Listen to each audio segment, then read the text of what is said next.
In the heart of the 16th century, amidst the winding streets of Strasbourg, a phenomenon unfolded that would leave its mark on history as one of the most baffling mysteries.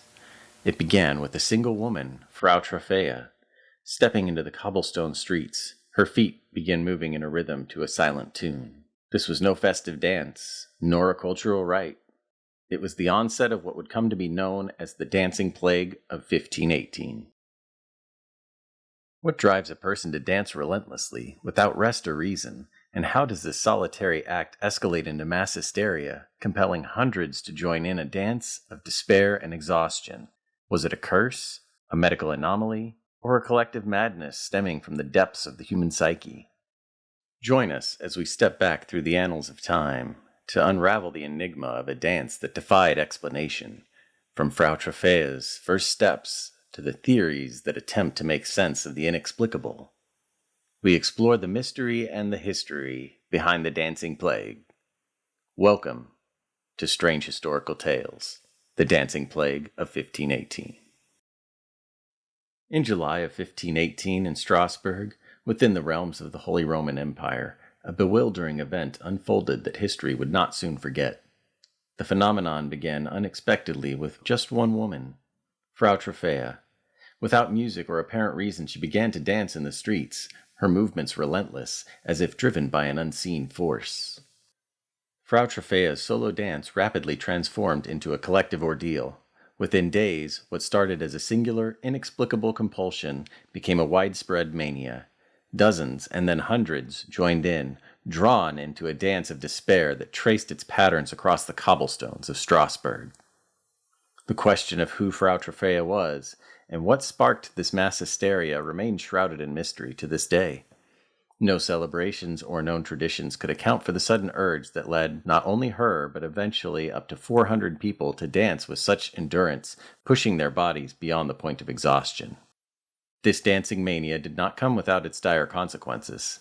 Reports from the time indicate that as many as 100 individuals may have perished, victims of exhaustion, heart attacks, or strokes, induced by the days and nights of non-stop dancing. The city of Strasbourg, already grappling with the hardships of famine and disease, found itself facing a new and bewildering tragedy. What was the Dancing Plague of 1518? A psychological phenomenon? A physical ailment? Or something more inexplicable? As we peel back the layers of history, we find a story of human endurance, tragedy, and the mysterious compulsion to dance that has puzzled scholars for centuries. As we delve deeper into the Dancing Plague of 1518, the question that looms largest is undoubtedly what caused this bizarre and fatal phenomenon. Historians, scientists, and psychologists alike have pondered over this enigma, proposing several theories that range from the scientific to the supernatural. Let's explore the most compelling among them. The mass hysteria theory. One prevalent theory suggests a case of mass hysteria or mass psychogenic illness. In times of extreme stress and hardship, such as the famine and diseases that plagued Strasbourg at the time, a community might find itself manifesting physical symptoms of a psychological crisis.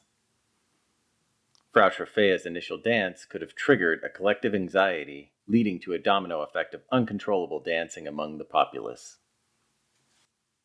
The hallucinogen theory. Another theory points to ergot poisoning, a condition caused by consuming grains contaminated with a toxic fungus.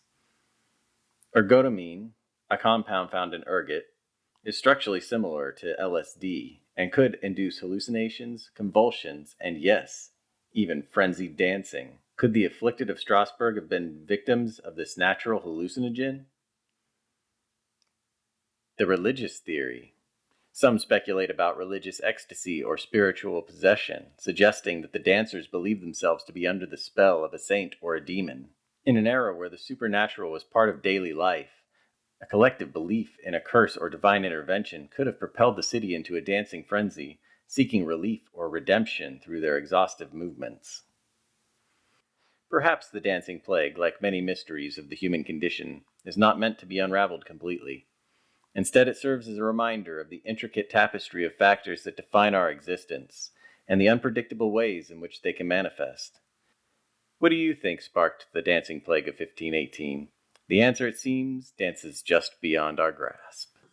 As the final steps of the dancing plague of 1518 echoed through the streets of Strasbourg, the city was left to reckon with the aftermath of an event as mystifying as it was tragic. The cost was not just measured in the exhaustion of the dancers or even in the lives claimed by the relentless movement. It reverberated throughout the community, a haunting reminder of human vulnerability and the unpredictable nature of collective behavior. Historians estimate that as many as 100 individuals may have perished, succumbing to strokes, heart attacks, or sheer exhaustion. The dancing plague left an indelible mark on the collective memory of Strasbourg, serving as a stark illustration of the fine line between order and chaos, between health and affliction. The dancers of Strasbourg may have ceased their movement long ago, but their story dances on, a poignant echo across the centuries, urging us to look deeper into the heart of our own mysteries. Thank you for tuning into this episode of Strange Historical Tales. If you enjoyed this content, please like, comment, and subscribe.